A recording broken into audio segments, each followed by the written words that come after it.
हम सभी श्री शिव महापुराण की दिव्या कथा में प्रवेश करने जा रहे हैं। आज हमारी इस दिव्या कथा का अष्टम दिवस है। भगवान शंकर भूत बाबा भोले बाबा की असीम कृपा, जिसके फल स्वरूप हमें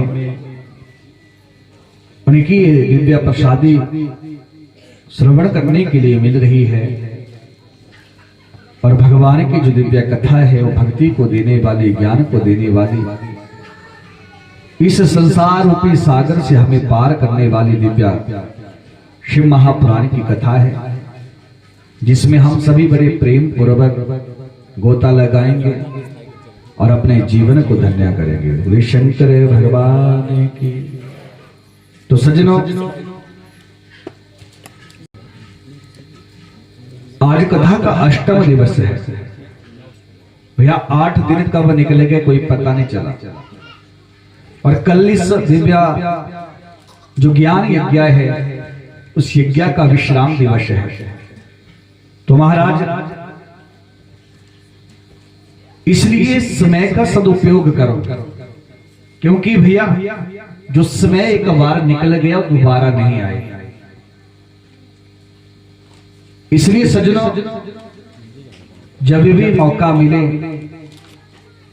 कहीं भी भगवत कथा हो, सब काम छोड़कर भगवान की कथा का श्रवण करो, क्योंकि भगवान की कथा श्रवण करना, भगवान की कथा सुनना, ये मानव का परम धर्म है।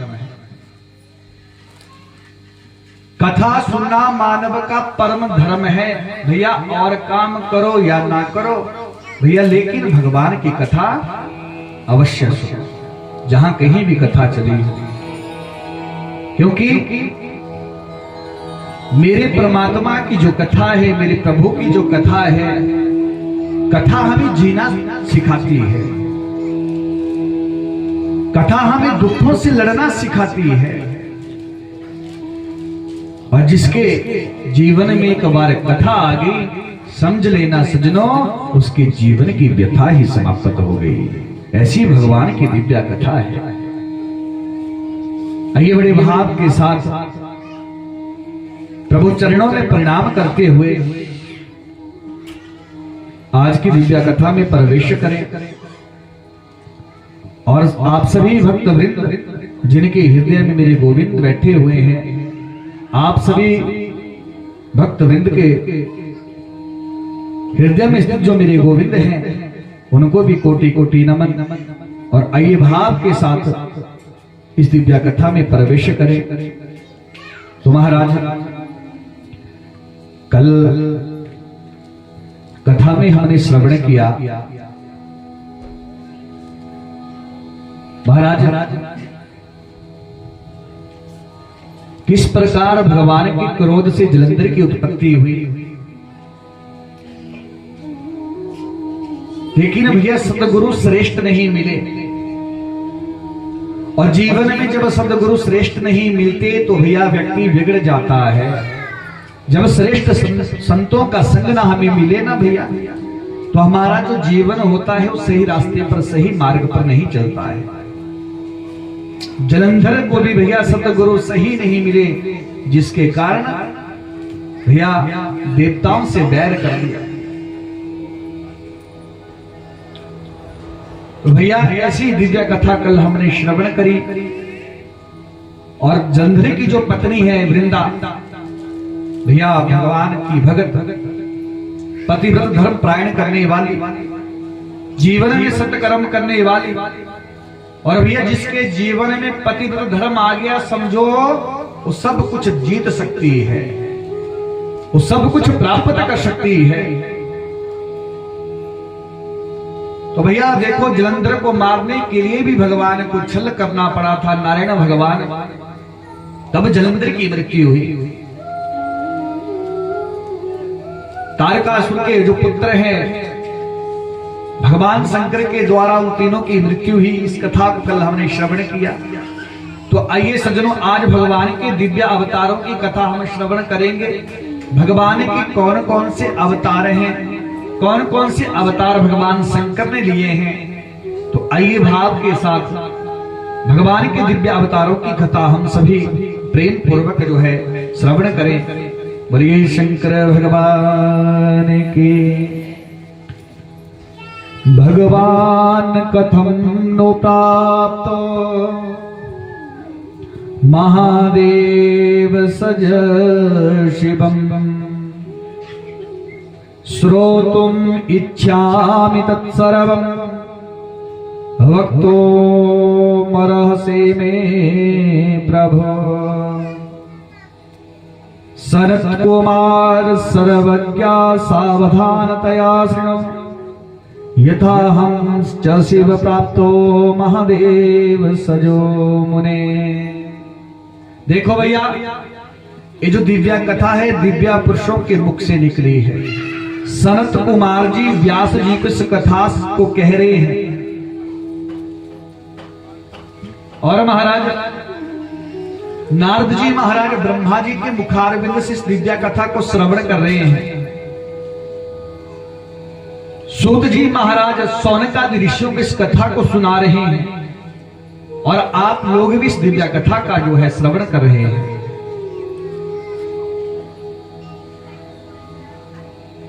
तो महाराज जो सनत कुमार ऋषि हैं महाराज आज व्यास जी से कह रहे हैं कि व्यास जी हम नंदी जी के पास गए और नंदी जी के पास हमने जाकर पूछा, बोले आप महादेव के अंश हो, बोले किस प्रकार आपका प्रादुर्भाव हुआ, किस प्रकार आपका जन्म हुआ, बोले अपने जन्म की कथा सुनाओ।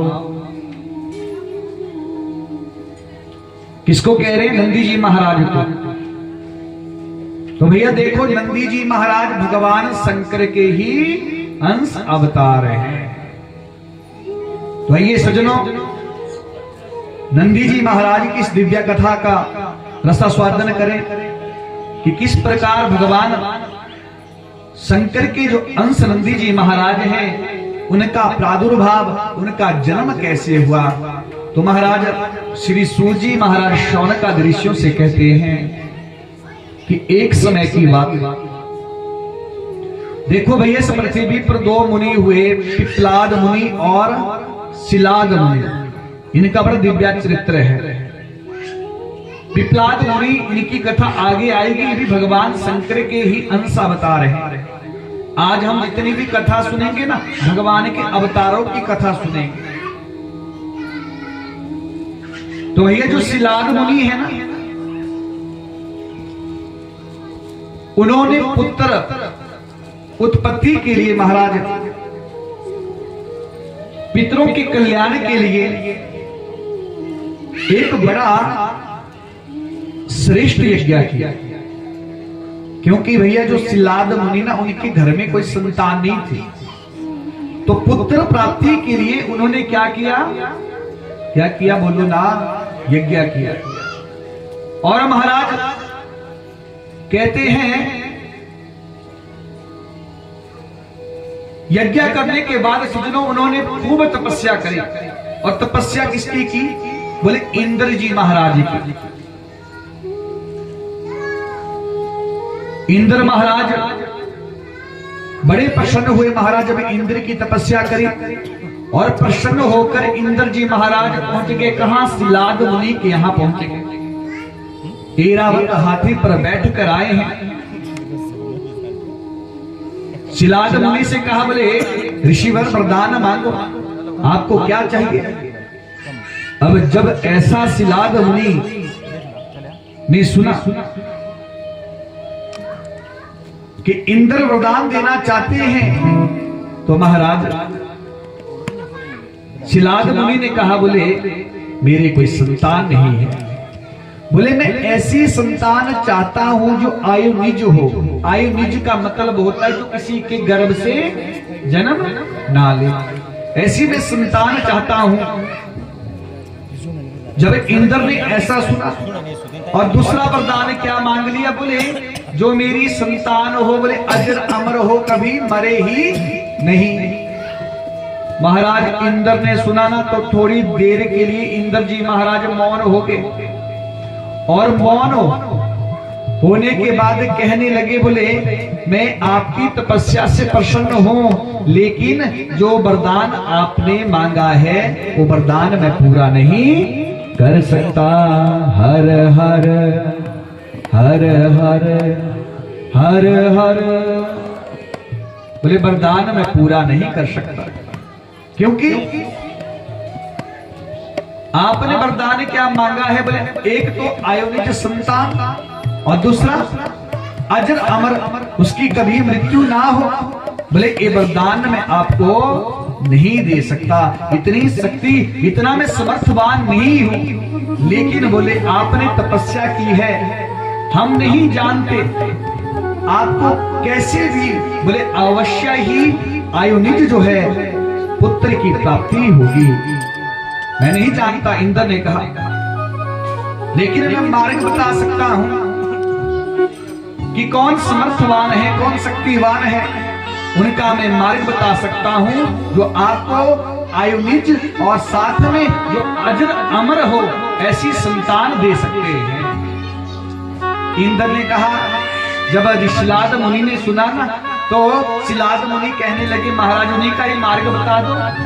तो इंद्र महाराज ने कहा, इच्छित बल बिनो शिव अपराधे, इच्छित बल बिनो शिव अपराधे, इच्छित बल बिनो शिव अपराधे, इच्छित बल बिनो शिव अपराधे, लेहि न कोटि जात सब साधे, लेहि न कोटि जो सब साधे। महाराज बोले करोड़ों जप कर लो, करोड़ों यज्ञ कर लो, बोले अगर भगवान शंकर के प्रति प्रेम नहीं तो भैया आपको किसी भी यज्ञ का फल नहीं मिल सकता। इस बात का ध्यान रखना भैया, चाहे बड़े से बड़ा यज्ञ घर में कर लो, अगर भगवान शंकर के प्रति प्रेम नहीं होगा ना तो आपका यज्ञ कभी भी सफल हो ही नहीं सकता है। इंद्र महाराज कहने लगे, बोले भगवान शंकर की शरण में जाओ, उनकी आराधना करो। महादेव को आशुतोष है, शिलाद मुनि ने सुना और महाराज भगवान शंकर की तपस्या में लगे पंच अक्षर जो मंत्र है उसका जाप करना शुरू किया। महाराज बहुत वर्षों तक तपस्या करी, पूरे शरीर में दीमक लग गई। सज्जनों, ऐसी तपस्या कर रहे हैं शिलाद मुनि। तपस्या करते करते महाराज कहते शरीर में अब हड्डियां ही बची है। भगवान शंकर प्रसन्न है, महाराज कैलाश पर्वत पर बैठे हैं, आंखें बंद करी है, मुस्कुरा रहे हैं भगवान शंकर। और भैया उनके तपस्या का जो तेज है ना वो पूरे कैलाश पर्वत पर फैल गया। मां भगवती, मां पार्वती ने देखा, बोले भोले बाबा बड़े प्रसन्न है, लेकिन आंखें बंद करी है तो मां भगवती प्रार्थना करने लगे, बोले प्रभु आपका जो भगत शिलाद मुनि है, बोले उनकी शरीर की क्या दशा होगी? शरीर में रक्त की एक बूंद नहीं, मांस भी नहीं बचा, मात्र हड्डियां बची है, फिर भी बोले वो आपका नाम ले रहा है, इतने वर्षों से आपकी तपस्या कर रहा है, आपका नाम जप कर रहा है। बोले प्रभु आप क्यों नहीं जाते? मां भगवती कह रही, प्रभु एक बार जाओ ना, अपने भगत को देख कर आओ ना। महाराज जी का बात कहूं, हम भगवान का नाम ले रहे, माला घुमा रहे हैं, कोई यज्ञ अनुष्ठान कर रहे हैं, कथा सुन रहे हैं, तो हम विचार करें कि भैया बोले हमने भगवान का इतने यज्ञ कर दिए, इतने अनुष्ठान कर दिए, बोले भगवान ने हमें दर्शन नहीं दिया, ना ही कोई हमें फल की प्राप्ति हुई। भैया ऐसा कभी मत सोचना। क्यों? बोले एक बड़े अच्छे सेठ थे महाराज, और जो उनकी पत्नी वो भी बड़ी श्रेष्ठ थी महाराज, दोनों भगवान के भक्त थे, सेठ जी महाराज और उनकी धर्मपत्नी। और प्रतिदिन भैया उनके घर में संत आते थे और संत द्वार पर आकर भगवान का कीर्तन करते थे। और भैया सेठ के घर में आकर संत जो है कीर्तन करके भिक्षा प्राप्त करते थे। एक दिन सेठ जी बैठे थे। महाराज एक और बात कहूं, जो सेठ जी है ना, कभी भी अपनी पत्नी को नहीं रोकते थे धर्म के कार्य के लिए।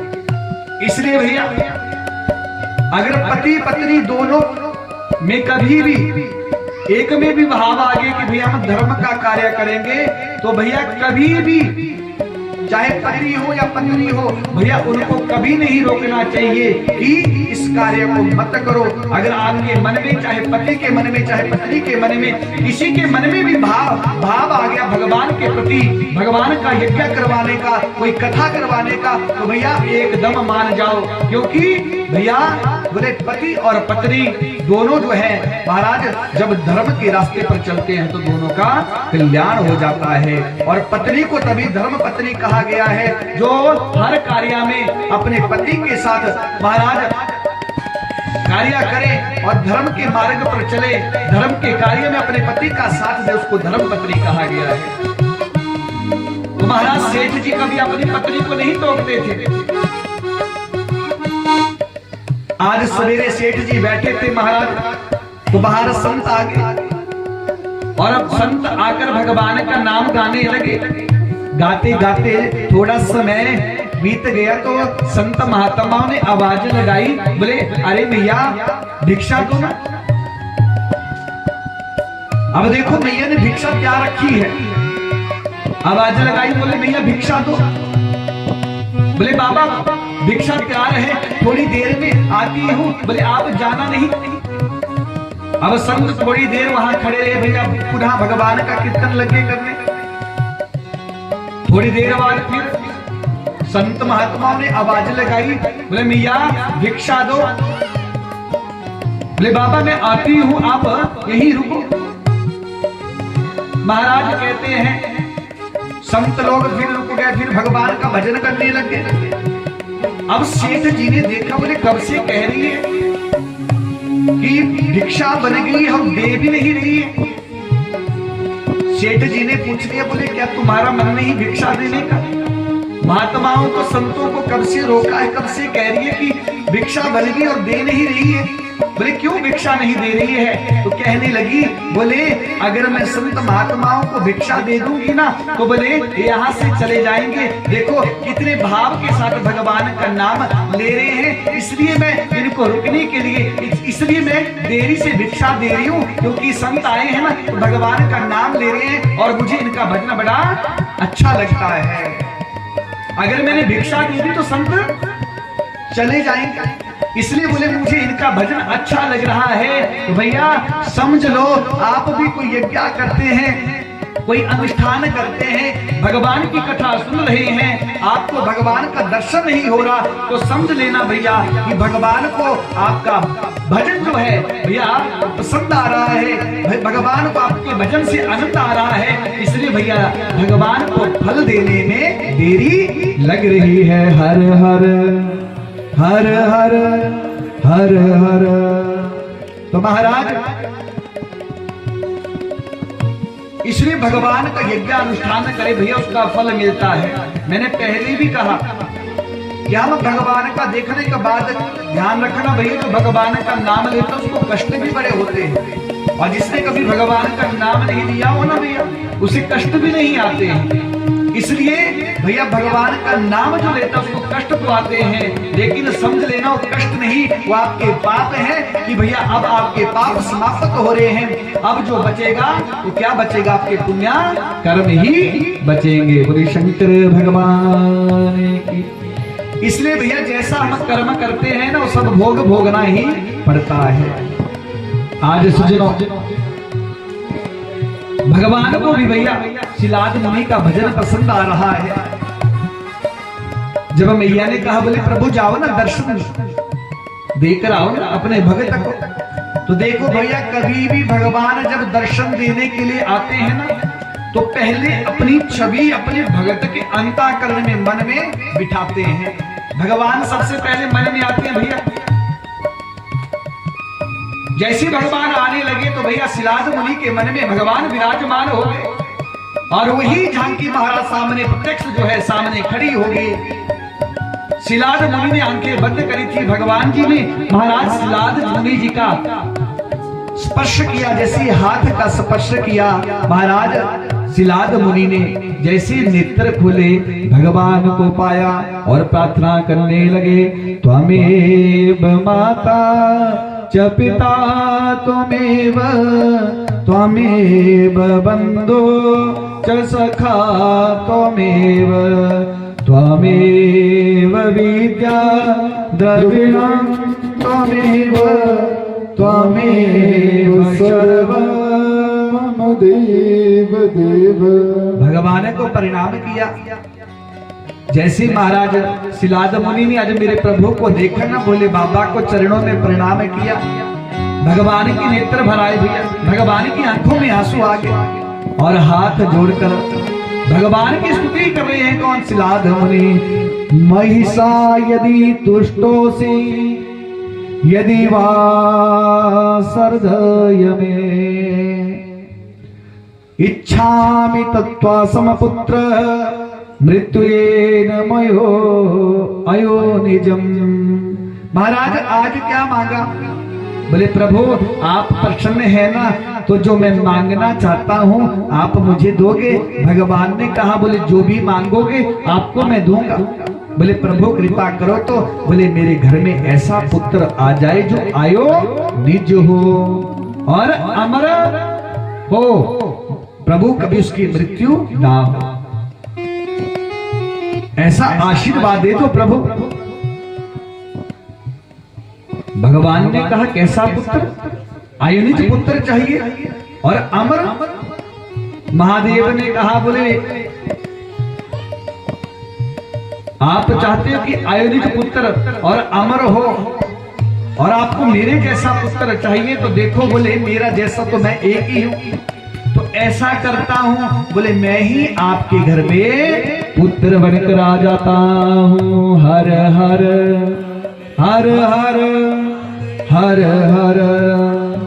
भगवान कहते मैं ही आपके यहाँ पुत्र बनकर आ जाता हूं।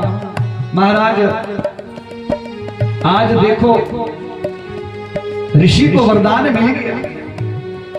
जैसे ही ऋषि को वरदान मिला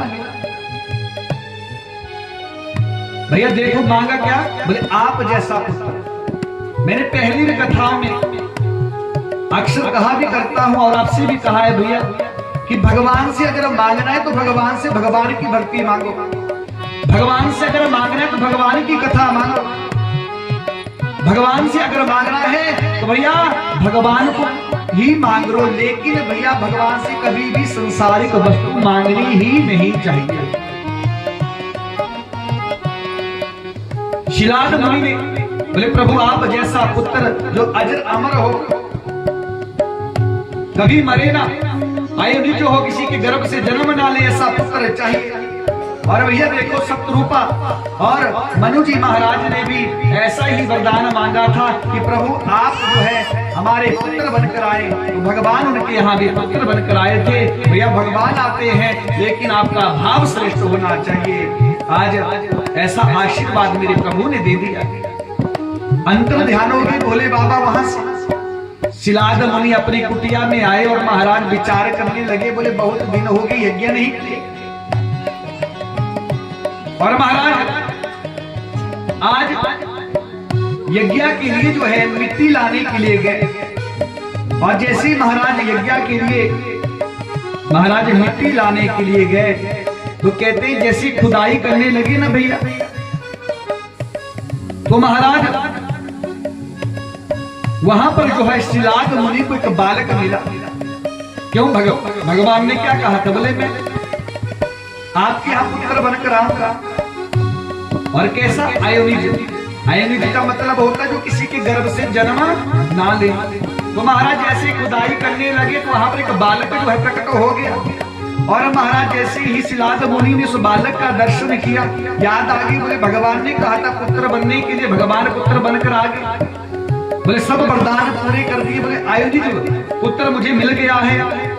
सिलाद मुनि ने महाराज प्रसन्न होकर उस बालक को गोदी में लिया और गोदी में लेकर उस बालक को देखकर कहने लगे कि त्वा अहम नंदी त्वस्मा नंदी नामना सुरेश्वरः तस्मा त्वं देवमानंदम नमामि जगदीश्वरा। महाराज देखो जितने भी ऋषि हैं, जैसे ही सिलाद मुनि ने बालक को अपनी गोदी में लिया, सब ऋषि जय जयकार करने लगे।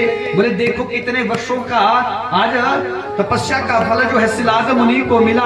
महाराज सब जय जयकार कर रहे हैं। एक बात याद रखना भैया, भगवान का जो नाम लेता है ना, उसकी सब जय जयकार करते हैं, उसका सब पूजन करते हैं जो भगवान का नाम लेता है। इस बात का ध्यान रखना सज्जनों।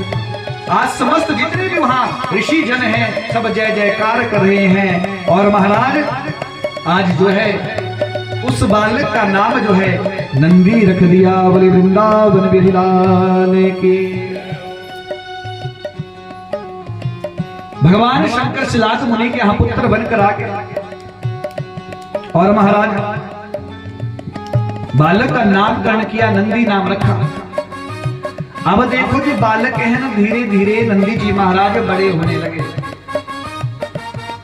7वां वर्ष प्रारंभ हुआ तो महाराज कहते हैं सिलाद मुनि के यहाँ मित्र वरुण संज्ञक एक ऋषि आए। जैसे ऋषि का आगमन हुआ तो महाराज ऋषि के चरणों में सिलाद मुनि ने प्रणाम किया और अपने बालक से भी कहा, बोले चरणों में प्रणाम करो, क्योंकि भैया संस्कार जन्म से ही पुष्ट होते हैं। आप जो कहोगे आपका बालक वही करेगा। आप प्रतिदिन पूजा करोगे ना भैया, तो याद रखना आपका बालक भी पूजा करेगा। आपने कभी भगवान का नाम नहीं लिया होगा ना भैया, तो आपका बालक भी कभी भगवान का नाम नहीं लेगा। क्योंकि भैया बच्चे माता पिता से सीखते हैं। इसलिए भैया कोशिश करो, खुद भी पूजा करो और अपने बालकों को भी भैया पूजा में बिठाओ, क्योंकि इससे संस्कार पुष्ट होते हैं। क्योंकि मैंने पहले भी कहा भगवान की जो कथाएं हमें जगा रही है, जो भैया हम मोह रूपी निंद्रा में सोए हुए हैं, जब ये कथा रूपी चिंगारी हमारे अंतःकरण में प्रवेश करती है तो भैया हम जाग जाते हैं भैया, और कथाएं हमें जगाती है भैया। इसलिए कथाओं को सुनो और कथा को सुनकर उसका चिंतन करके अपने मन में उतार कर अपने जीवन में उतारो भैया, आपका कल्याण हो जाएगा। बोले शंकर भगवान की। मित्र वरुण संज्ञक जो ऋषि हैं, सिलाद मुनि ने प्रणाम किया, नंदी जी महाराज ने भी चरणों में प्रणाम किया। और महाराज जैसे प्रणाम किया ना, नंदी जी महाराज ने छोटे से बालक ने प्रणाम किया ना, तो जो मित्र वर्ण संज्ञक जो ऋषि हैं भैया, उनके मुख से निकल गया, बोले चिरंजीवी भव, आयुष्मान भव, दीर्घायु भव। महाराज जैसे ही ये शब्द निकले ना, लेकिन अब नंदी जी महाराज के माथे पर नजर पड़ी तो महाराज क्या देखा, बोले मैंने तो चिरंजीवी होने का वरदान दे दिया, लेकिन बोले इनकी तो अल्पायु है। और बोले 7वां महीना चला है, 7वां वर्ष चला है, बोले इनकी तो अल्पायु है, इनकी तो मृत्यु होने वाली है। अब महाराज जैसे मित्र वरुण संज्ञक जो ऋषि है, उन्होंने देखा सिलाद मुनि सामने खड़े थे महाराज। अब पिता ने सुना तो देखो आप विचार करो, पिता को पता चल जाए कि पुत्र की मृत्यु होने वाली है तो पिता को कितना दुख होता है, कष्ट होता है। त्वा अल्प मृत्यु दुखे दुखितो जीव पुत्र को में दुखम हरतो शरणम तम प्रमामि। महाराज ऋषि कहने लगे, बोले मुझे दुख हो रहा है, जो आपका बालक है अल्पायु है। ऋषि ने कहा शिलाद मुनि ने कहा ऋषि से, बोले आप मस्तक देखकर बता सकते हैं कि बालक दीर्घ आयु है या अल्प आयु है, तो आप समर्थवान हैं, आप कुछ कृपा करो, ऐसी कृपा करो कि मेरा जो बालक है वो दीर्घ आयु हो जाए। महाराज जब शिलाद मुनि ने इतनी प्रार्थना करी तो ऋषि कहने लगे, बोले इस बालक को आप भगवान शंकर को ही सौंप दो। बोले शंकर भगवान की, भगवान शंकर को इस बालक को अर्पण कर दो। और जब इस बालक को आप भगवान शंकर को अर्पण कर दोगे तो ये बालक जो है दीर्घायु हो जाएगा। शिलाद मुनि ने सुना, बोले एक तो पुत्र है, बोले अगर पुत्र जीवित रहेगा तो मैं महादेव को ही अर्पण कर दूंगा, लेकिन मेरा पुत्र जीवित तो रहे। लेकिन विचार करने लगे मेरा बालक छोटा सा है, बोले इसे भक्ति करनी नहीं आती, कैसे भगवान को दे दूं।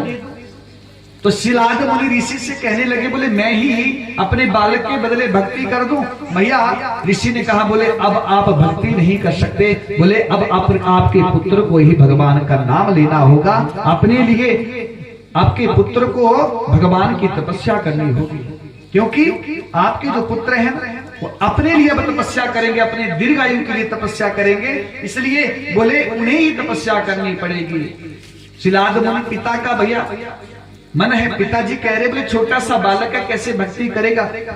इतने में महाराज नंदी जी महाराज ने कहा, बोले पिताजी आपने खूब तपस्या करी, खूब भक्ति करी, बोले अब मेरी बारी है भक्ति करने की। और आज सजनों नंदी जी महाराज कहते हैं भगवान शंकर की तपस्या करने के लिए चले गए। बोले शंकर भगवान की। नंदी जी महाराज ने भगवान की खूब तपस्या करी सज्जनों महाराज, और भगवान शंकर का दर्शन भी हो गया।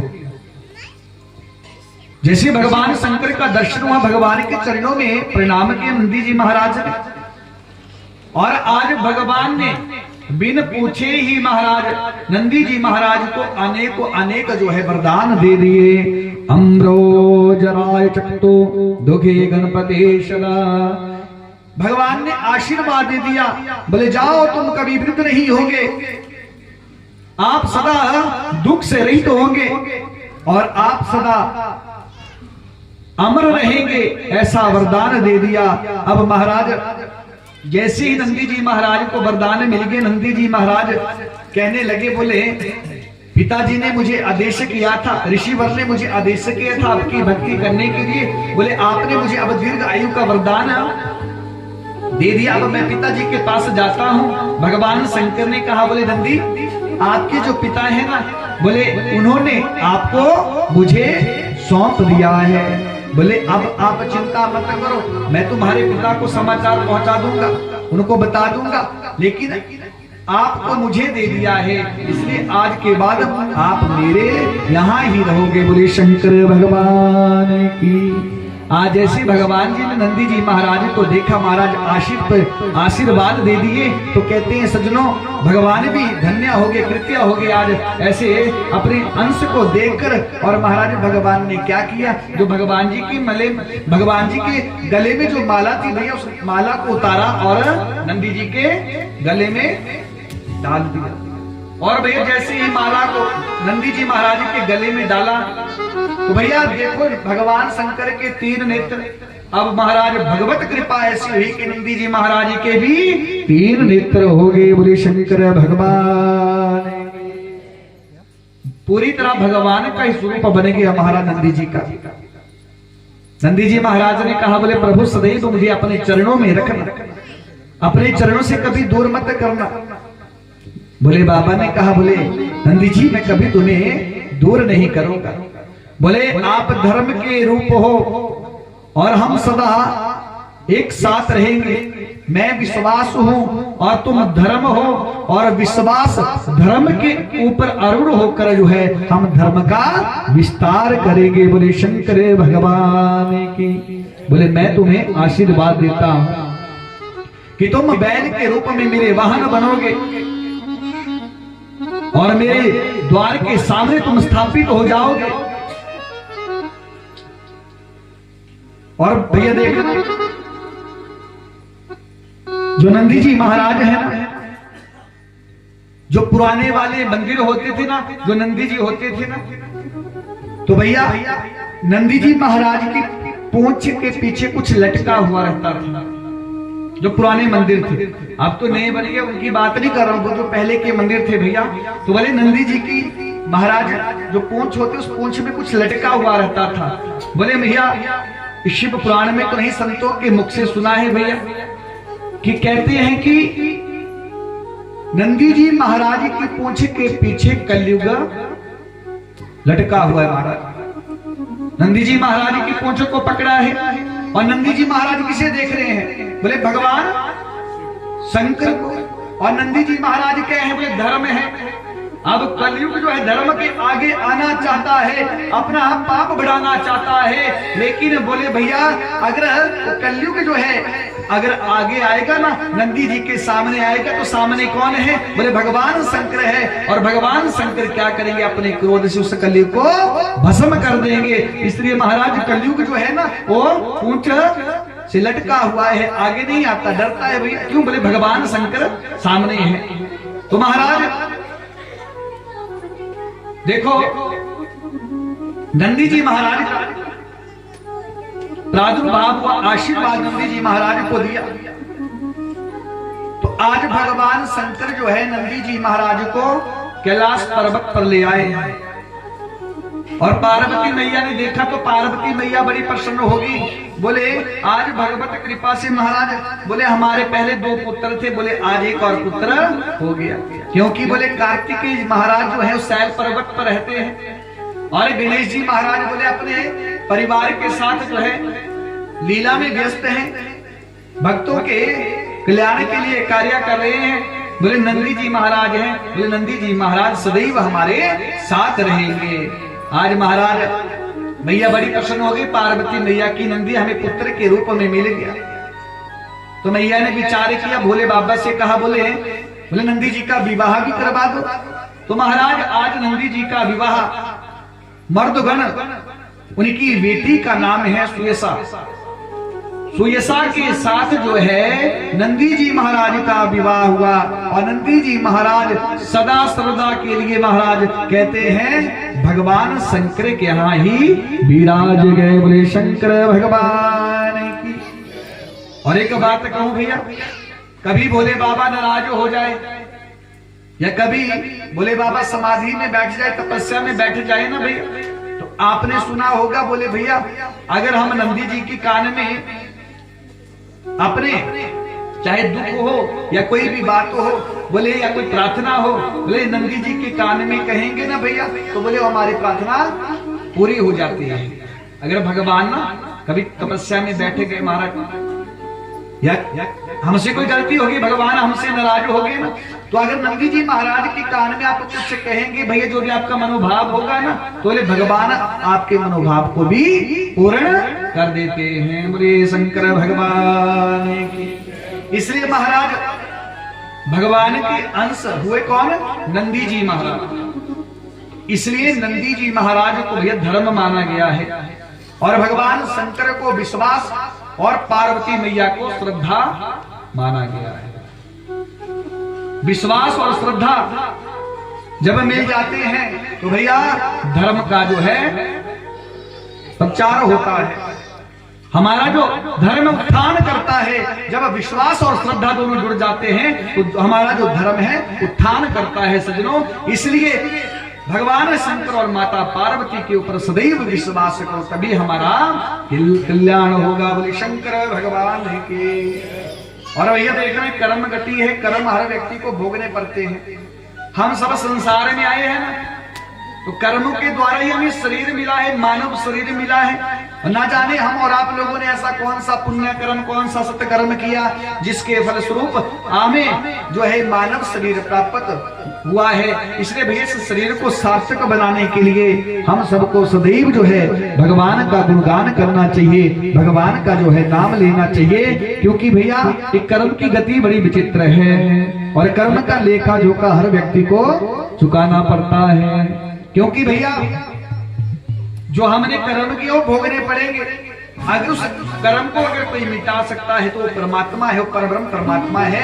उसके सिवा कोई भी हमारे भैया जो बुरे कर्म है उनको नहीं मिटा सकता है। भगवान का नाम लेंगे, भगवान का गुणगान करेंगे तो हमारे समस्त जो पाप होते हैं पाप मिट जाते हैं, क्योंकि भाई भगवान ही समर्थवान है भैया, भगवान ही शक्तिवान है जो हमारे पापों को मिटा सकते हैं। बोले शंकर भगवान की।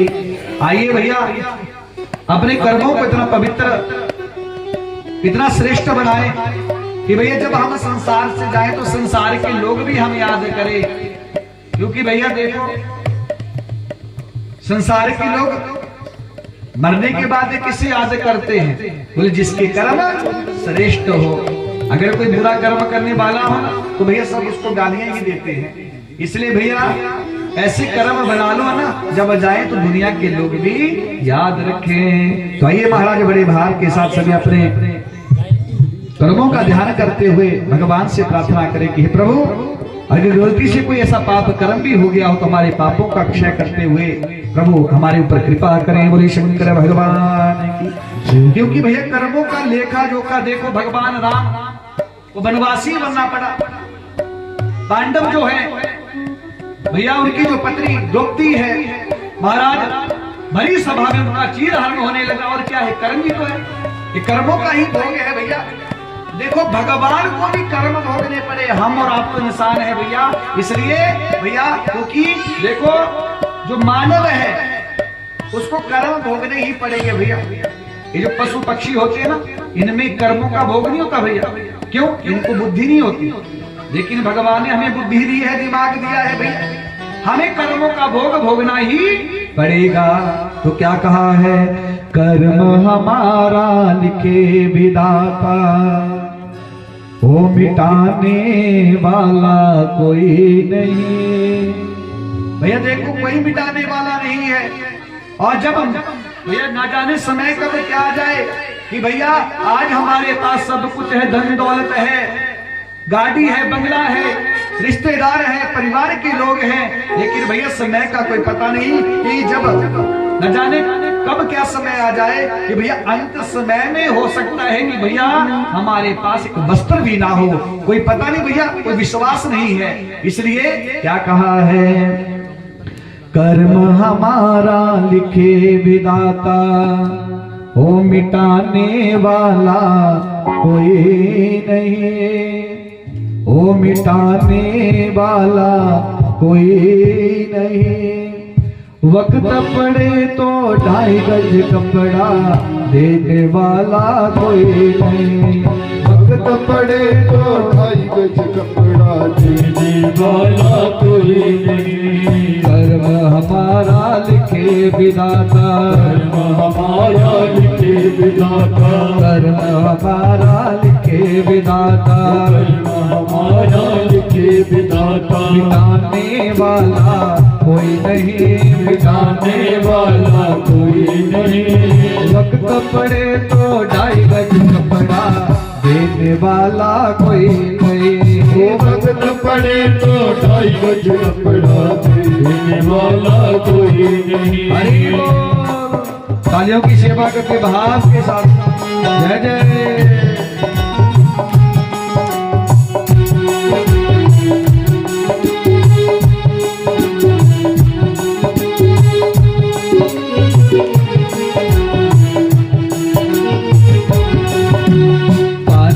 पांडव बैठ सभा में, पांचों पांडव बैठ सभा में, पांचों पांडव बैठ सभा में, पांचों पांडव बैठ सभा में। संग में द्रौपदा माई जी, संग में द्रौपदा माई जी, संग में द्रौपदा माई जी, संग में द्रौपदा माई जी।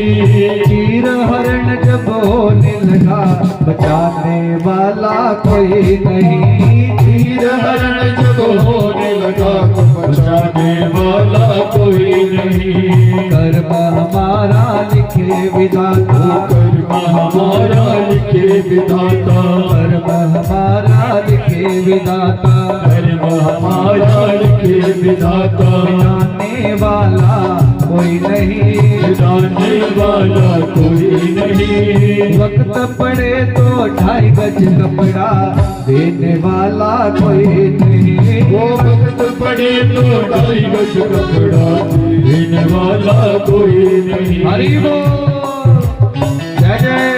हरियों की सेवा के भाव के साथ भैया देखो, जो भगवान के कीर्तन में तालियां बजाता है ना, अगर हमारी कोई रेखा ना टेढ़ी मेढ़ी हो तो भैया बोले भगवान के कीर्तन में ताली बजाने से भैया हमारी टेढ़ी मेढ़ी रेखा भी सीधी हो जाती है। इसे बात के साथ हरि बोल।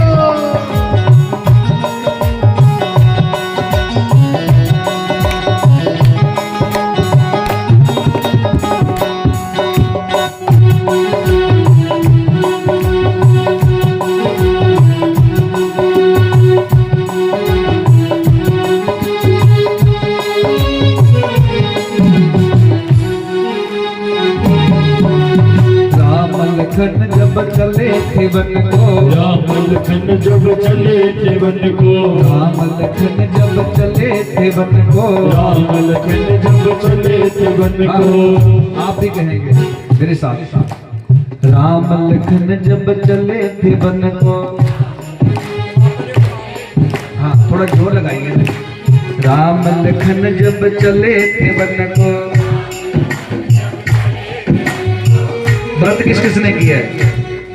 हाँ जी बताओ भैया। और तो खा के आए हैं, चलो यजमान लोगों ने तो व्रत किया, ठीक है ना। आप तो खा के आए हैं, थोड़ा जोर लगाइए। आप क्या कहेंगे? राम लखन जब चले थे वन को, राम लखन जब चले थे वन को, राम लखन जब चले थे वन को, राम लखन जब चले थे वन को। सीता ने हट ठाने थे, सीता ने हट ठाने थे, सीता ने हट ठाने थे, वो सीता ने हट ठाने थे।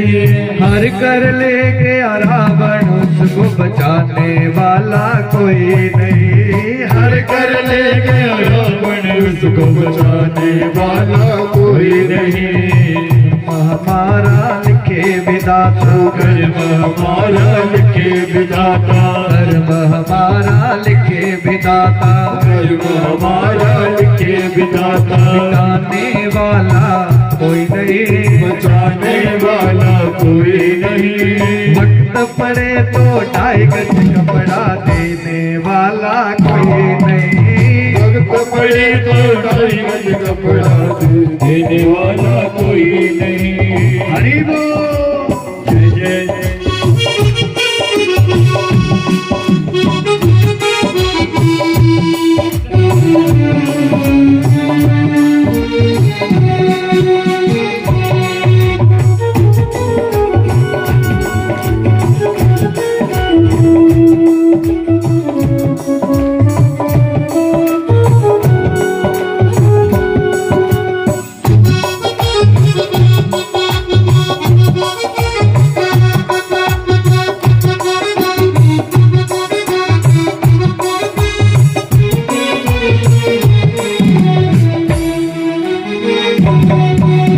कर्म के मारे बिक गए रोहित, कर्म के मारे बिक गए रोहित। भैया देखो, रोहित जो है ना हरिश्चंद्र का बेटा, हमारा राजा का बेटा था। लेकिन एक ऐसा समय आ गया ना भैया, राजा ने अपनी पत्नी को बेच दिया धर्म के लिए, अपने बालक को बेच दिया धर्म के लिए, और भैया स्वयं भी बिक गए धर्म के लिए महाराज।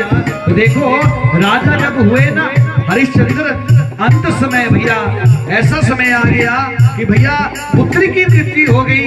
और जब भैया पुत्र को शमशान घाट लाया गया भैया, तो चिता जलाने के लिए लकड़ी नहीं थी, तन पर भैया कोई कपड़ा नहीं था। रोहित के महाराज ऐसी स्थिति आ गई, क्या कहा है? कर्म के मारे बिक गए रोहित, कर्म के मारे बिक गए रोहित, कर्म के मारे बिक गए रोहित, कर्म के मारे बिक गए रोहित। बिक गए राजा रानी जी, बिक गई राजा रानी जी, बिक गए राजा रानी जी, बिक गई राजा रानी जी। मर घट पर चिता बनाए जलाने वाला कोई नहीं। हर घट पर चिता बनाए बचाने वाला कोई नहीं। धर्म हमारा लिखे विधाता, धर्म हमारा लिखे विधाता, धर्म हमारा लिखे विधाता, धर्म हमारा लिखे विधाता। जाने वाला कोई नहीं, बचाने वाला कोई नहीं। वक्त पड़े तो ढाई गज कपड़ा देने वाला कोई नहीं। वक्त पड़े तो ढाई गज कपड़ा देने वाला कोई नहीं। वक्त पड़े तो ढाई गज कपड़ा देने वाला कोई नहीं। वक्त पड़े तो ढाई गज कपड़ा देने वाला कोई नहीं। वक्त पड़े तो ढाई गज कपड़ा देने वाला कोई नहीं। वक्त पड़े तो ढाई गज कपड़ा देने वाला कोई बोले शंकर भगवान की जय। हर हर हर हर हर हर। तो सज्जनों, भगवान के जो अंश अवतार हुए नंदी जी महाराज, उनके चरणों में परिणाम करें, उनकी दिव्य कथा हमने श्रवण करी। तो आइए अब भगवान जी के एक और अवतार हुए।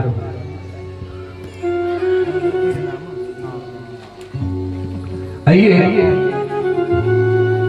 भगवान जी के जो दूसरे अवतार हुए हनुमान जी महाराज। हनुमान जी महाराज भी किसके अवतार हैं? बोलो ना। हाँ, शंकर भगवान के। तो महाराज आइए हनुमान जी महाराज के प्रादुर्भाव की कथा, उनके अवतार की कथा हम श्रवण करें कि किस प्रकार भगवान शंकर हनुमत रूप में इस धराधाम पर आए हैं। किस प्रकार भगवान शंकर के अंश जो है हनुमान जी महाराज हैं। तो भैया उस समय की बात है, श्री सूत जी महाराज शौनकाद ऋषियों से कथा कह रहे थे। बोले ऋषियों, जब दैत्य और देवताओं के बीच में भीषण संग्राम हो रहा था, देवता और दैत्य दोनों जो है श्रेष्ठ पद चाहते थे। तो भैया उनके मनोभाव को पूर्ण करने के लिए प्रभु ने जो है समुद्र मंथन करवाया। समुद्र मंथन होने लगा भैया। अब देखो समुद्र मंथन अमृत के लिए हो रहा था भैया। अनेकों अनेक रत्न निकले, गाय निकली, लक्ष्मी जी का प्रादुर्भाव हुआ, अप्सराएं निकली, विष निकला, कच्छप भगवान का अवतार हुआ, धनवंतरी महाराज जी का अवतार हुआ, अमृत लेकर आ गए। तो भैया जैसे धनवंतरी जी महाराज अमृत लेकर आए ना सज्जनों, तो भैया दैत्यों ने क्या किया, उस अमृत को छीन लिया। बोले हम अमृत का पान करेंगे तो मेरे नारायण ने यहाँ पर एक अवतार लिया है। कौन सा अवतार लिया है? बोले मोहिनी अवतार लिया है। बोले जैसे नारायण भगवान ने मोहिनी अवतार लिया तो सज्जनों कहते हैं भगवान शंकर भी वहां पर थे। तो महाराज जैसे मोहिनी अवतार भगवान ने लिया और देवताओं को अमृत पिलाया, तो महाराज जो स्वर भानु राहु है ना, राहु ने गलती से महाराज धोखे से क्या किया, अमृत का पान कर लिया। तो भगवान ने क्या किया? बोले महाराज उस राहु के सर को जो है धड़ से अलग कर दिया। लेकिन सज्जनों कहते हैं भगवान वहां से जाने लगे तो बोले बाबा भगवान मोहिनी के ऊपर मोहित हो गए। और महाराज जैसे ही भगवान नारायण वहां से जा रहे मोहिनी भगवान के रूप में, तो भगवान शंकर भी उनके पीछे पीछे जाने लगे। महाराज उनके रूप के ऊपर मोहित हो गए। तो भगवान अपने असली रूप में आए तो कहते हैं जो भगवान शिव है महाराज, उनके शरीर से जो है तेज निकला और महाराज वो तेज जो है पृथ्वी पर गिर गया। बोले शंकर भगवान के। तो महाराज जैसे भगवान शंकर का जो तेज है वो पृथ्वी पर गिरा, देवताओं ने क्या किया, भगवान शंकर के तेज को पत्र पुटक में जो है बांध दिया, एक पत्थर में रख लिया भैया, और विचार करने लगे उस तेज को हमें श्रेष्ठ जगह स्थापित करना होगा। तो महाराज मर्दगण का ध्यान करते हुए वायुदेव जी पधारे, वायुदेव का आह्वान किया। तो जैसे वायुदेव आए तो वायुदेव को कहा, बोले जो गौतम और अहिल्या की बेटी अंजना है, बोले वो कर्नाटक में भगवान शंकर का ध्यान कर रही है, पुत्र प्राप्ति के लिए भगवान का नाम ले रही है। बोले आप वायुदेव इस भगवान शंकर के तेज को वायु के द्वारा, जो अंजना मैया है, अंजना मैया के कानों के द्वारा जो है क्या करो, बोले गर्भ में प्रविष्ट करवा दो, बोले शंकर भगवान की। महाराज कहते हैं अंजना मैया तपस्या में बैठी थी, वायुदेव ने भैया भगवान शंकर के तेज को कानों के द्वारा अंजना के गर्भ में प्रविष्ट करवाया, तो भैया अंजना मैया जो है गर्भवती हो गई। रात्रि में भगवान शंकर ने स्वप्न में दर्शन दिए और अंजना मैया से कहा, बोले मैं स्वयं आपके गर्भ में स्थापित हो गया हूँ, और बोले मैं आपके यहाँ पुत्र के रूप में प्रकट होगा और मेरा नाम हनुमान जी महाराज होगा, बोले हनुमंत लाल की। तो महाराज देखो एक प्रकार जो है हनुमान जी के जन्म की ये भी कथा है कि हनुमान जी महाराज भगवान शंकर के जो तेज है पृथ्वी पर गिरा और वायु के द्वारा अंजना के कानों के द्वारा अंजना के गर्भ में प्रविष्ट हुआ। इस प्रकार हनुमान जी की उत्पत्ति, हनुमान जी का प्राकट्य हुआ है। और दूसरी कथा आती है भैया, कल्पों का भेद है भैया, रामायण में सप्तकोटि रामायण है भैया, तो उनमें अलग अलग कथाएं हैं, इसलिए कथा के ऊपर संशय मत करना। यहाँ पर भैया हनुमान जी के जन्म की दूसरी भी कथा आती है।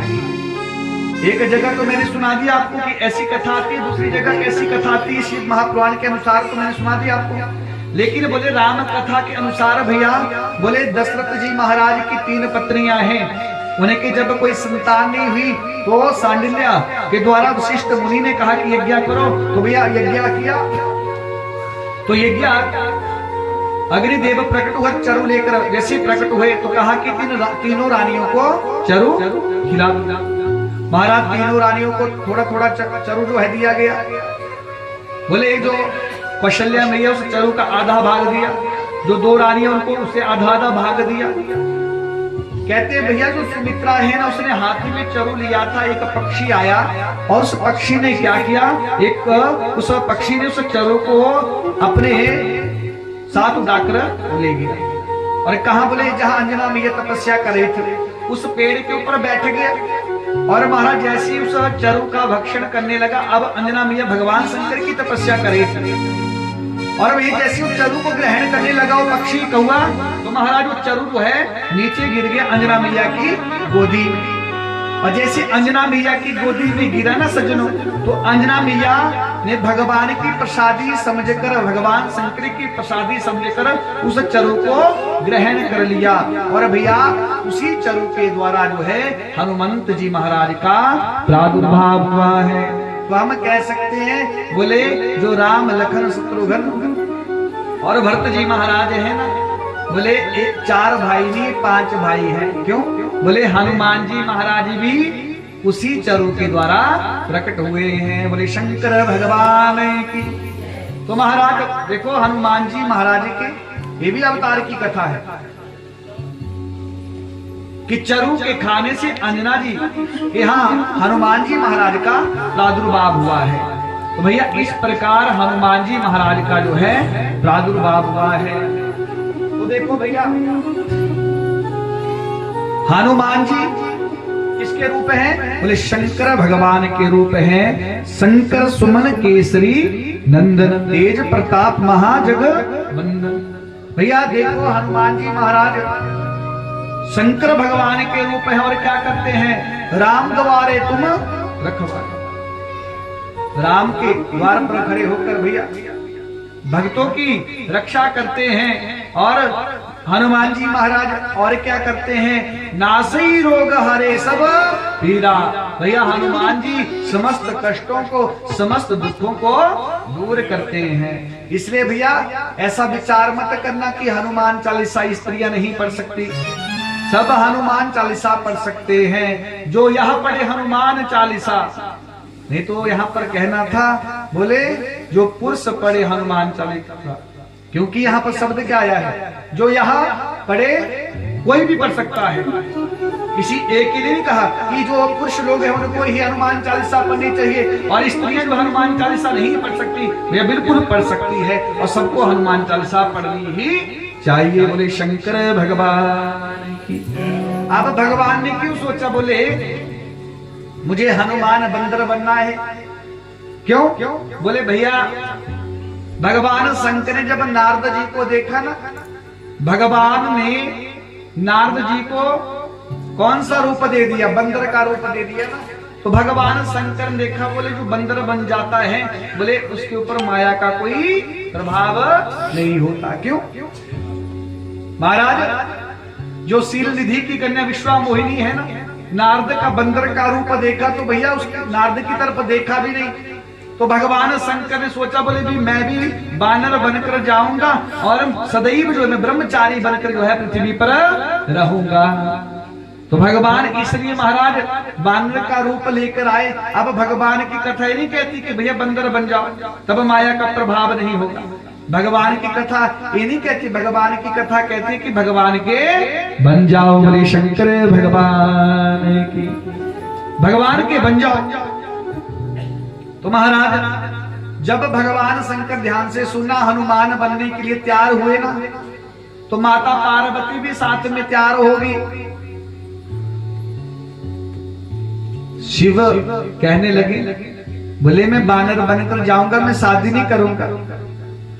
पार्वती से कहा बोले तुम कैलाश पर्वत पर ही रहो। माता पार्वती ने कहा स्वामी आपके बिना मेरा जो जीवन है ना वो अधूरा है।